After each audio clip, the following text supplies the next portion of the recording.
हिंदू धर्म में बहुत सारे देवताओं और असुरों के बीच हुए युद्ध की कथाएं प्रचलित हैं, मगर सबसे ज़्यादा जिस कथा के बारे में लोग जानते हैं वो है समुद्र मंथन।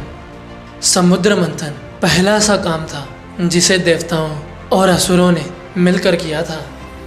इससे पहले हमेशा असुरों को देवताओं से लड़ते हुए ही देखा गया था, पर तब भी अधिकांश लोग ये नहीं जानते कि समुद्र मंथन का मुख्य कारण क्या था।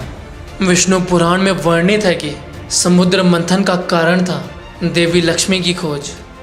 जी हाँ, देवी लक्ष्मी के क्षीर गंगा में विलुप्त हो जाने के बाद जब उनकी तलाश की गई तब हुआ था समुद्र मंथन। आइए जानते हैं इस दिव्य घटना के बारे में। जय श्री कृष्ण दोस्तों, स्वागत है आपका आपके अपने YouTube channel old time updates में। अगर इस चैनल पर नए हैं और अभी तक चैनल को सब्सक्राइब नहीं किया तो कर लें और बेल आइकन दबाना ना भूलें। इस कथा के अनुसार जब ब्रह्मदेव ने भगवान विष्णु से पृथ्वी के निर्माण की बात की, तब एक बार फिर भगवान विष्णु और देवी लक्ष्मी को एक दूसरे से बिछड़ना पड़ा। उस वक्त देवी लक्ष्मी नाराज होकर क्षीर सागर की गहराइयों में समाहित हो गई, तो वहीं भगवान विष्णु पृथ्वी लोक को बसाने के विषय में विचार करने लगे। तब पृथ्वी के लगभग पूरे हिस्से में पानी ही पानी था। ऐसे में उसे बसाने के लिए काफ़ी ज़्यादा वस्तुओं की आवश्यकता थी। ये वस्तुएं क्षीर सागर में छुपी हुई थी। तब भगवान विष्णु ने तय किया कि वे समुद्र का मंथन करवाएंगे, मगर इस मंथन के लिए ना तो देवता तैयार थे और ना ही असुर। वहीं दूसरी ओर माता लक्ष्मी के रुष्ट होने के कारण पूरे ब्रह्मांड में सभी देवता और असुर श्रीहीन हो गए थे। सभी चाहते थे कि देवी लक्ष्मी वापस आ जाएं। तब भगवान विष्णु ने देवताओं को श्री का लोभ और असुरों को अमृत का लोभ देकर समुद्र मंथन के लिए तैयार कर दिया। इन सब के बावजूद समुद्र को मथना आसान नहीं था। तब भगवान विष्णु ने अपनी माया से मंदार पर्वत को समुद्र के बीचों बीच ला खड़ा किया। इसके बाद मंदार पर्वत से समुद्र को मथने के लिए एक मजबूत रस्सी की आवश्यकता थी।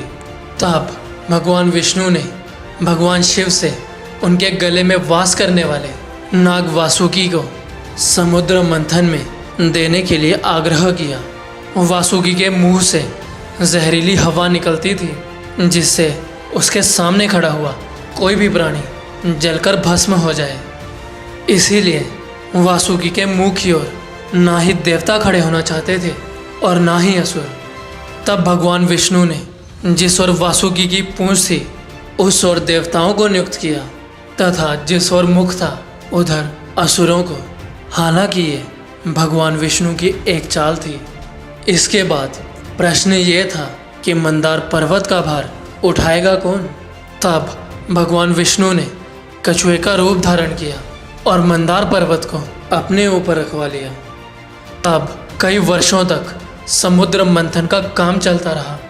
तब जाकर कई वर्षों बाद समुद्र मंथन से सबसे पहले कालकूट नामक विष निकला, जिसे देखकर समस्त देवता, दैत्य और मुनिगण चिंतित हो गए, क्योंकि कालकूट विष पूरे संसार का विनाश कर सकता था।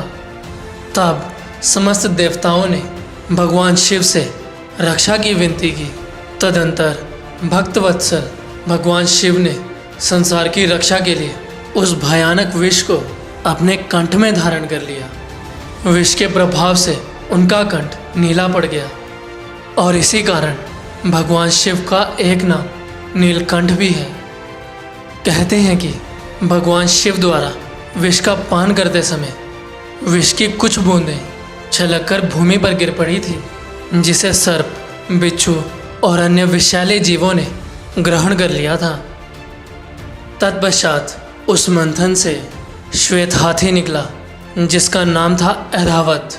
तत्पश्चात कामधेनु गाय, उच्चैश्रवा, कास्तुभमणि, कल्पवृक्ष, रंभा नामक अप्सरा, वरुणी मदिरा, शारांग धनुष, पांचजन्य शंख, गंधर्व, चंद्रमा, अमृत और सबसे आखिर में देवी लक्ष्मी समुद्र मंथन से निकली। जैसे ही देवी लक्ष्मी समुद्र से बाहर आई, सभी देवी देवताओं के गहने और आभूषण वापिस आ गए।